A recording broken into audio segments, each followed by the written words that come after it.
Welcome everyone to chapter number 5 of our NGINX Unit video tutorial series. And in today's session, we will have a look on the installation process of NGINX Unit on Windows Subsystem for Linux, and especially the Ubuntu version of WSL on a Windows 11 box. Here in my screen share, I have already an Windows 11 installed and ready and set up with a Subsystem for Linux. Give me like 2 minutes to actually explain what WSL is. And in this tutorial, I will not dive into the installation process itself about WSL, but you can simply Google Windows 10, Windows 11, WSL, Windows Subsystem for Linux. And the installation is quite simple. You can, for example, go to PowerShell and type WSL-L for list, and that will list all the distributions you have currently installed. On our system, it is an Ubuntu. If you do not have any experience with WSL, WSL-install, WSL, I think, --install Ubuntu will install the Ubuntu, will install the Ubuntu Windows Subsystem for Linux. So actually,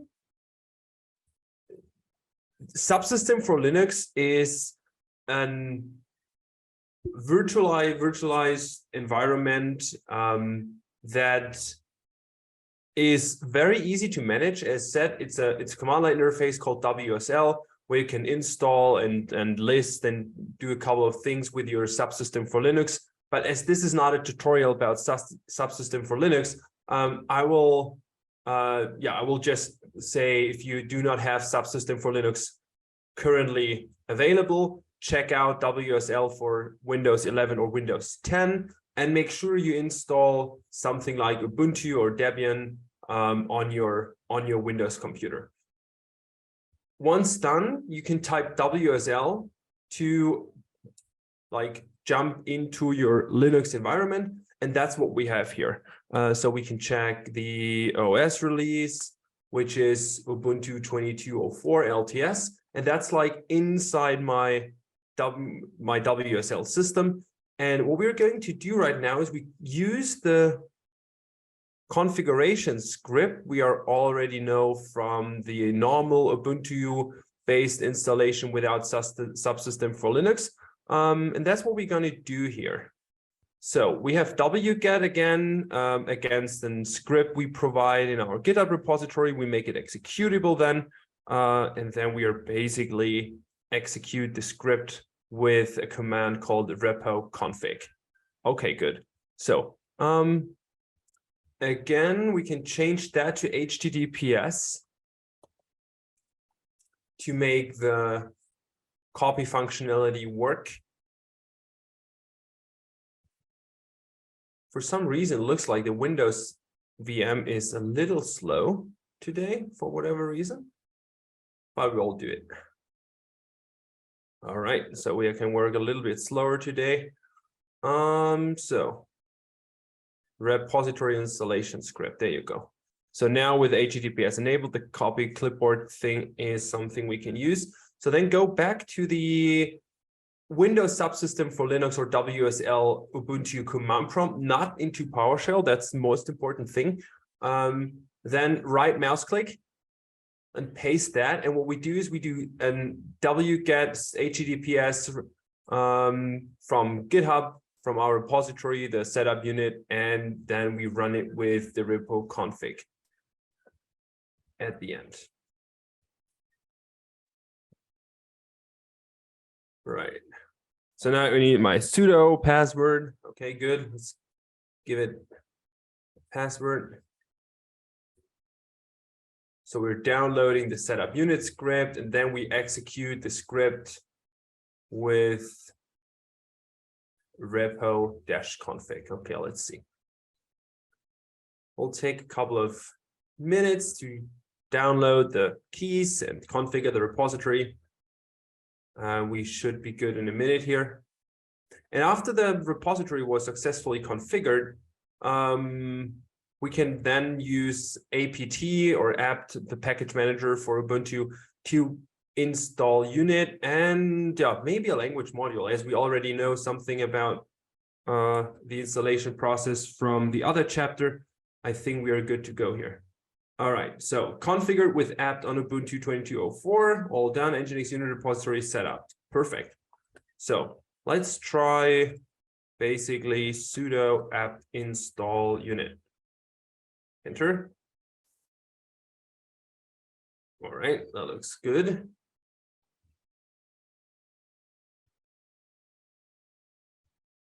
Unpacking 29, latest version, at the time of recording. Perfect. All right, that looks good. So let's clear the screen. To clear the screen, I type simply clear. And now with which unit D, we can check what is actually the binary we have. And that is user bin unit D. Cool, good. So that means the installation was successful. At the moment, let's grab for unit. Unit is not running. And yeah, given the implementation of WSL on Windows, personally, I use WSL a lot for web development. So it means I have my IDEs installed natively on Windows and use WSL to host my Docker containers, my unit instance, to do all that kind of ecosystem that I need to create and work with my development environment and with my code base. So what we can do now is we can start up unit in a more developer-friendly way. That means we will listen for configuration updates, not on a Unix socket, but on import. All right, and how can we do that? So let's choose our home directory. Perfect, and there's already a unit log. Let's remove that here to have a nice and clean setup. Cool, we clear again. So now I would like to start unit without root. So in an unprivileged mode, which is totally fine for development environment.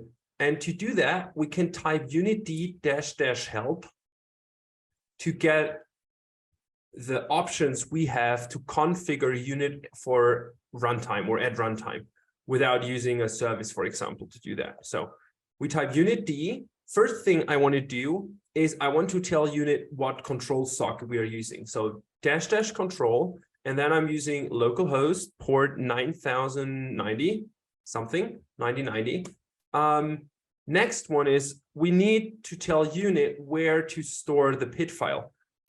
And at the moment, I'm inside my home directory, so I can type // for example, or another neat trick is you type $WPD for pre-work directory, which is basically the directory you're currently in.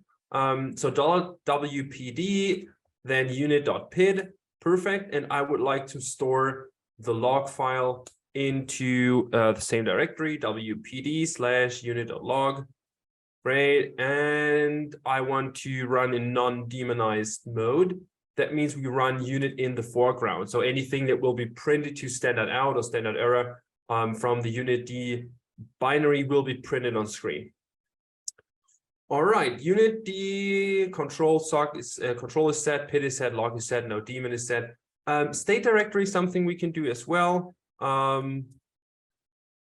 That's the place where unit will store certificates and configuration updates, the state file for the configuration. So let's set this to temp. As said, this is like an developer-friendly startup and setup for NGINX Unit. It's not for production work at the moment. That is more for a development use case. Okay, hit enter. What do we have? It's telling us we're running in an unprivileged mode, so we cannot use an arbitrary user and group to like run the unit processes, which is fine. And unit 1.29 started. Okay, good. All right, so let's use WSL here again. Clear. So what we do is let's curl our unit API and see if this is all up and running. I think it was 9090, so let's go to config. Perfect. We have the listener, we have the application. Looks like unit is running. which is fine. So let's see, what do we have in our unit log? Do we have anything in unit?